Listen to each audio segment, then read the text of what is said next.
கிருஷ்ணகிரியில் பாஜக தேசிய பொதுக்குழு உறுப்பினரும் மாநில செய்தி தொடர்பாளருமான நரசிம்மன் பாஜகவில் இருந்து ஆதரவாளர்களுடன் விலகியுள்ளதாக செய்தியாளர்கள் சந்திப்பில் தெரிவித்தார்.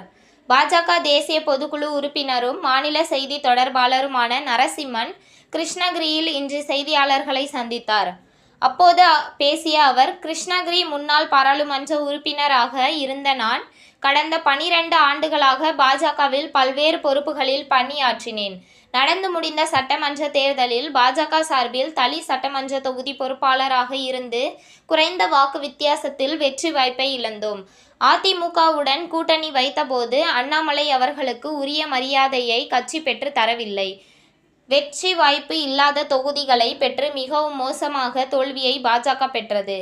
இதனால் பாஜக தொண்டர்கள் மிகவும் அதிர்ச்சி அடைந்தனர். எனவே அண்ணாமலை அவர்களின் பின்னால் இருந்து அவரின் கரங்களை வலுப்படுத்த பாஜகவில் இருந்து விலகுவதாக கூறினார். இது குறித்து மாநில தலைவருக்கும் மாநில பொறுப்பாளருக்கும் கடிதம் வழங்கியிருக்கிறேன். தமிழகத்தில் மதசார்பற்ற அரசியலை முன்னெடுக்கும் அண்ணாமலை அவர்களின் அமைப்பிற்கு இந்த மாவட்டத்தில் இதுவரை 10,000 பேர் வரை ஆதரவு தெரிவித்துள்ளனர். மத்தியில் பிரதமர் நரேந்திர மோடி அவர்கள் சிறப்பான ஆட்சியை வழங்கி வருகிறார்.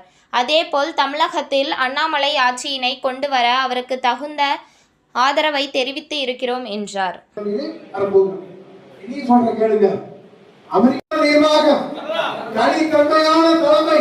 தமிழகத்திற்கு வேண்டிய தலைமை தமிழர்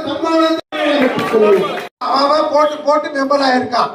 தலைவர் முந்தின நாள் பேசும்போது சொன்னார், அண்ணா ஆவேசப்படாதீங்க, மெதுவா. உங்கள் தேடல் நியூஸ் சேனலை லைக் பண்ணுங்க, ஷேர் பண்ணுங்க, கமெண்ட் பண்ணுங்க, ஆல் பெல் பட்டனை கிளிக் பண்ணுங்க, மறக்காம சப்ஸ்கிரைப் பண்ணுங்க.